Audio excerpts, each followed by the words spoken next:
اعوذ باللہ من الشیطان الرجیم بسم اللہ الرحمن الرحیم۔ محترم سامعین، السلام علیکم ورحمۃ اللہ وبرکاتہ۔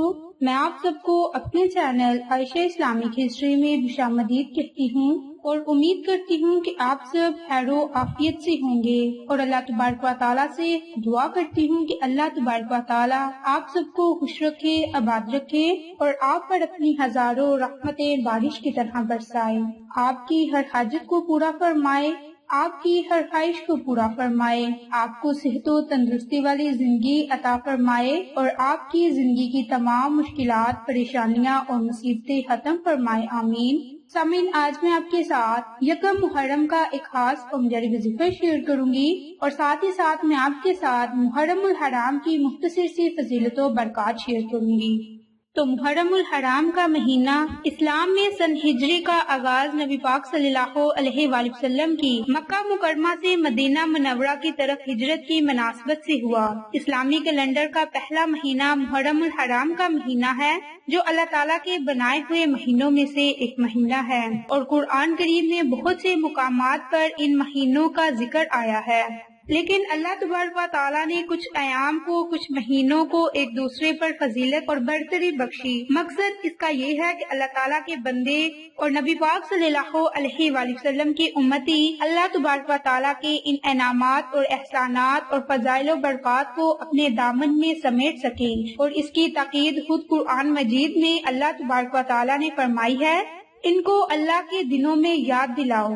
تو اللہ تبارک و تعالیٰ جن دنوں کو یاد دلانے کی تاکید فرما رہے ہیں وہ دن ہیں کہ جن دنوں میں اللہ تعالیٰ نے اپنے بندوں پر اپنے انعامات اور احسانات فرمائے۔ اب انعامات اور احسانات یاد کرنے اور ان پر خوش ہونے کے لیے مختلف طریقے ہوتے ہیں، تو مسلمان اپنے رب کے احسانات اور انعامات کے حصول پر اس کے حضور سجدہ ریز ہو جاتے ہیں، تلاوت قرآن مجید سے اپنے رب کو یاد کرتے ہیں، تسبیح، تحمید، تحلیل سے اپنی زبانوں کو تر کرتے ہیں، اور نبی پاک صلی اللہ علیہ وآلہ وسلم کی ذات اقدس پر درود و سلام کے نذرانے پیش کرتے ہیں، اور ان کے اصحاب اور ان کے طیب تذکروں سے اپنی آنکھوں کو نم کرتے ہیں، اور اسی حوالے سے یہ ماہ محرم بھی فضیلتوں سے بھرا ہوا ہے۔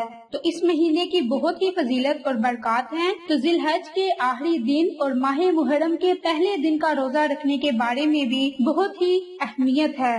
تو یہ میں نے آپ کے ساتھ مختصر سی محرم الحرام کی فضیلت و برکات شیئر کی۔ تو آج میں آپ کے ساتھ یکم محرم کا وظیفہ شیئر کروں گی، جس کے کرنے سے اللہ تبارک و تعالیٰ آپ کی تمام مشکلات، پریشانیاں، مصیبتیں ختم فرمائے گا۔ انشاءاللہ اس عمل کی برکت سے، اس وظیفے کی برکت سے عمر بھر مصائب اور مشکلات سے آپ چھٹکارا پا لیں گے۔ تو وقت کی نزاکت کو مد نظر رکھتے ہوئے ہم اپنے مقصد کی طرف چلتے ہیں۔ وظیفہ ذکر کرنے سے پہلے میری آپ سب سے گزارش ہے کہ میری ویڈیو کو شروع سے لے کر آخر تک ضرور دیکھیے گا، اور جن لوگوں نے ابھی تک میرے چینل عائشہ اسلامک ہسٹری کو سبسکرائب نہیں کیا، وہ نیچے موجود لال رنگ کے بٹن کو دبا دیں اور ساتھ موجود بیل آئیکن کو دبا کر آل نوٹیفیکیشن پر کلک کر دیں، تاکہ میری ہر نئی آنے والی ویڈیوز کی اپڈیٹ آپ تک بآسانی پہنچ سکے۔ جزاک اللہ۔ تو ماہ محرم عظیم الشان اور مبارک مہینہ ہے۔ تو یہ مہینہ اللہ تعالیٰ کا مہینہ ہے۔ اس مہینے کے دوران نیک اعمال زیادہ سے زیادہ کرنے چاہیے، خاص طور پر نفلی روزے رکھنے چاہیے، کیونکہ رسول اللہ صلی اللہ علیہ وآلہ وسلم کا ارشاد ہے کہ رمضان کے بعد سب سے افضل روزے ماہ محرم کے روزے ہیں، جو کہ اللہ تعالیٰ کا مہینہ ہے، اور فرض نمازوں کے بعد سب سے افضل نماز رات کی نماز ہے، یعنی کہ تہجد کی۔ باہوالا مسلم۔ تو خاص طور پر 10 محرم کے دن کا روزہ رکھنا چاہیے۔ اس کے متعلق حضرت ابن عباس رضی اللہ عنہ کہتے ہیں کہ میں نے رسول اللہ صلی اللہ علیہ وآلہ وسلم کو کبھی نہیں دیکھا کہ آپ کسی دن کو دوسرے دنوں پر فوقیت دیتے ہوں، اس کے روزے کا قصد کرتے ہوں، سوائے محرم کے 10 تاریخ کے اور سوائے ماہ رمضان کے۔ باہوالا بخاری شریف۔ یعنی کہ آپ صلی اللہ علیہ وآلہ وسلم رمضان کے علاوہ باقی دنوں میں سے 10ویں محرم کا روزہ جس قدر اہتمام فرماتے، اتنا کسی اور دن کا نہیں فرماتے۔ اگر کوئی شخص 10ویں محرم کے دن روزہ رکھتا ہے تو اس کے 1 سال کے گناہ معاف ہو جاتے ہیں۔ اس کے متعلق ایک روایت ہے جس میں نبی پاک صلی اللہ علیہ وآلہ وسلم نے ارشاد فرمایا کہ یوم عاشورہ کے روزے کا سوال کیا گیا تو آپ صلی اللہ علیہ وآلہ وسلم نے فرمایا کہ پچھلے 1 سال کی گناہ مٹا دیتا ہے۔ بحوالہ مسلم۔ تو اب میں آپ کے ساتھ یکم محرم کی پہلی رات کے نوافل اور اعمال شیئر کروں گی۔ تو جب آپ کو محرم الحرام کا چاند نظر آئے تو 2 رکعت نماز نوافل اس طرح سے پڑھیں کہ ہر رکعت میں سورۃ فاتحہ کے بعد 11 مرتبہ سورۃ اخلاص پڑھیں اور سلام پھیرنے کے بعد اللہ تعالیٰ سے کثرت سے توبہ استغفار کریں۔ انشاءاللہ اس عمل کی برکت سے اللہ تبارک و تعالیٰ آپ پر ضرور مہربان ہوگا۔ تو یہ ہوگے وہ نوافل جو کہ آپ کے چاند نظر آنے کے بعد آپ نے نوافل پڑھنی ہے۔ تو اب آپ نے یکم محرم الحرام کے دن جو آپ نے نوافل پڑھنے ہیں جس طریقہ کار سے پڑھنے ہیں یہ ذرا دھیان سے سن لیں۔ یکم محرم الحرام کے دن 2 رکعت نماز نوافل پڑھنے ہیں اور آپ نے ہر رکعت میں سورۃ فاتحہ کے بعد اور سورۃ فاتحہ کے بعد آپ نے 10 مرتبہ سورۃ اخلاص پڑھنی ہے۔ تو جب آپ نے یہ 2 نوافل پڑھ لینے ہیں تو اس کے بعد آپ نے 1 مرتبہ سورۃ یاسین پڑھنی ہے۔ تو اگر آپ چاہیں تو آپ یہ نوافل 2 سے زائد بھی پڑھ سکتے ہیں۔ جتنی بڑی آپ کی حاجت ہوگی، جتنا بڑا مقصد ہوگا اس حساب سے آپ نے پڑھنا ہے۔ تو آپ 2 رکعت نوافل بھی پڑھ سکتے ہیں، 4 رکعت نوافل بھی پڑھ سکتے ہیں اور 6 رکعت نوافل بھی آپ پڑھ سکتے ہیں۔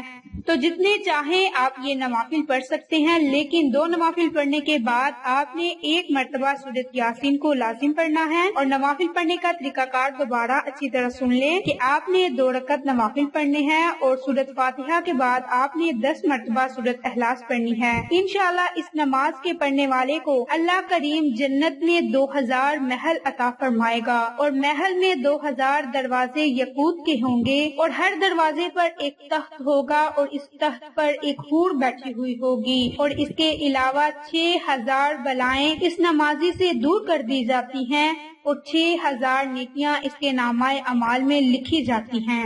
تو یہ تھے محرم الحرام کے دن کے اور رات کے نوافل جو آج میں نے آپ کے ساتھ شیئر کیے۔ یہ نوافل پڑھنے کے بعد جب آپ نے سورۃ یاسین پڑھنی ہے تو آپ نے اللہ تعالیٰ سے خصوصی دعا مانگنی ہے۔ انشاءاللہ اس عمل کی برکت سے اللہ تبارک و تعالیٰ آپ پر ضرور مہربان ہوگا۔ اور اس کے علاوہ جو لوگ چاہتے ہیں کہ عمر بھر ان کی بھلائی ہو، ہر مصیبت سے ان کی حفاظت ہو، تو وہ یکم محرم کے دن بسم اللہ الرحمن الرحیم کو 130 مرتبہ لکھ کر یا کسی سے لکھوا کر جو کوئی اپنے پاس رکھے گا، انشاءاللہ عمر بھر اس کے گھر میں سے کسی کو بھی کوئی برائی نہ تنگ کرے گی، ہر طرح کی اس کی حفاظت ہوگی۔